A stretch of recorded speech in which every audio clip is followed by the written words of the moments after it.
మాజీ సీఎం కేసీఆర్ దేవుడని, ఆయన చుట్టూ దెయ్యాలున్నాయంటూ ఎమ్మెల్సీ కల్వకుంట్ల కవిత సంచలన వ్యాఖ్యలు చేశారు. తాను రాసిన లేఖను కుట్రపూరితంగా బయటపెట్టారన్న కవిత తన పరిస్థితే ఇలా ఉంటే ఇతరుల సంగతేంటో చర్చ జరగాలన్నారు. కోవర్టులను తప్పించుకుంటే పార్టీ 10 కాలాలు బతుకుతుందన్న ఎమ్మెల్సీ కాంగ్రెస్, బీజేపీ సంబరపడాల్సిందేమీ లేదని వెల్లడించారు. పార్టీ అధినేత కుమార్తెపైనే కుట్రలు చేసేవారు ఎవరనే అంశంపై పార్టీలో జోరుగా చర్చ సాగుతోంది. 2 రోజుల్లో మరిన్ని అంశాలు కవిత బయటపెట్టే అవకాశాలున్నట్లు తెలుస్తోంది. బీఆర్ఎస్ ఎమ్మెల్సీ పార్టీ అధినేత కేసీఆర్ కుమార్తె కవిత సంచలన వ్యాఖ్యలు చేశారు. కవిత పేరుతో వచ్చిన లేఖ రాష్ట్ర రాజకీయాల్లో దుమారం లేపుతోన్న వేళ అమెరికా నుంచి వచ్చిన వెంటనే మరింతగా అగ్గిరాజేశారు. తనపై కుట్ర చేస్తున్నారని ఇటీవల వ్యాఖ్యానించిన ఎమ్మెల్సీ కవిత తాను అధినేతకు రాసిన లేఖ బయటకు రావడమే అందుకు నిదర్శనమని చెప్పుకొచ్చారు.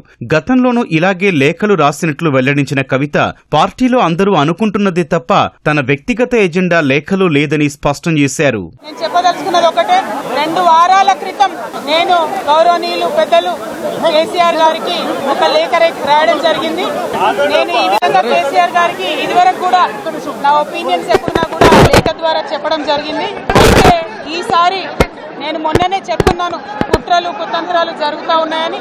నేను చెప్పిన కొద్ది రోజుల్లోనే మరి నేను అంతర్గతంగా కేసీఆర్ గారికి రాసినటువంటి ఉత్తరం బహిర్గతం కావడం అన్నది, ఇది మరి ఏం జరుగుతుందో అన్నది పార్టీలో ఉన్నటువంటి మనందరం, తెలంగాణ ప్రజలందరూ కూడా ఆలోచించుకోవాల్సినటువంటి విషయం. కేసీఆర్ చుట్టూ ఉన్న కోవర్టుల వల్లే పార్టీకి నష్టం జరుగుతుందని కవిత వెల్లడించారు. గులాబీ దళపతిని దేవుడిగా అభివర్ణించిన కవిత ఆయన చుట్టూ కొన్ని దెయ్యాలున్నాయని వ్యాఖ్యానించారు. కేసీఆర్ గారు దేవుడు, కానీ కేసీఆర్ గారి చుట్టూ కొన్ని దయ్యాలున్నాయి. వాళ్ళ వల్ల చాలా నష్టం జరుగుతున్నది. పార్టీలో ఉండేటటువంటి కేసీఆర్ గారి కూతుర్ని అంతరంగికంగా నేను రాసినటువంటి లేఖనే బయటికి వచ్చిందంటే మరి ఇతర సామాన్యుల సంగతి, ఇతరుల పరిస్థితి ఏంటి పార్టీలో అవసరం ఉన్నది. జాతీయ పార్టీలు కాంగ్రెస్, బీజేపీ తెలంగాణకు చేసిందేమీ లేదని బీఆర్ఎస్ ఎమ్మెల్సీ విమర్శించారు. లేఖ బయటకు రాగానే కోతికి కొబ్బరి చిప్ప దొరికినట్లు ఆ పార్టీలు సంబరపడుతున్నాయన్నారు.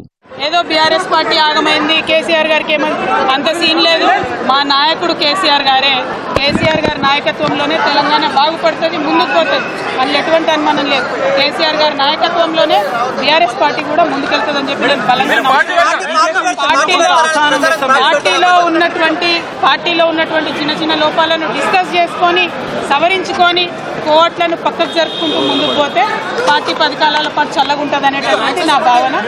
ఎమ్మెల్సీ కవిత చేసిన వ్యాఖ్యలు గులాబీ పార్టీలో ఇప్పుడు కలకలం రేపుతున్నాయి. ఏకంగా పార్టీ అధినేత కేసీఆర్ కుమార్తె స్వయంగా తనపై కుట్ర చేశారని మాట్లాడటం మామూలు విషయం కాదు. పార్టీలో ఏదో జరుగుతోందని ఇన్నాళ్లుగా వచ్చిన ఊహాగానాలు ఇప్పుడు బలపడటం కాదు, త్వరలో ఏదో ఖచ్చితంగా జరుగుతుందన్న సంకేతాలు కనిపిస్తున్నాయి.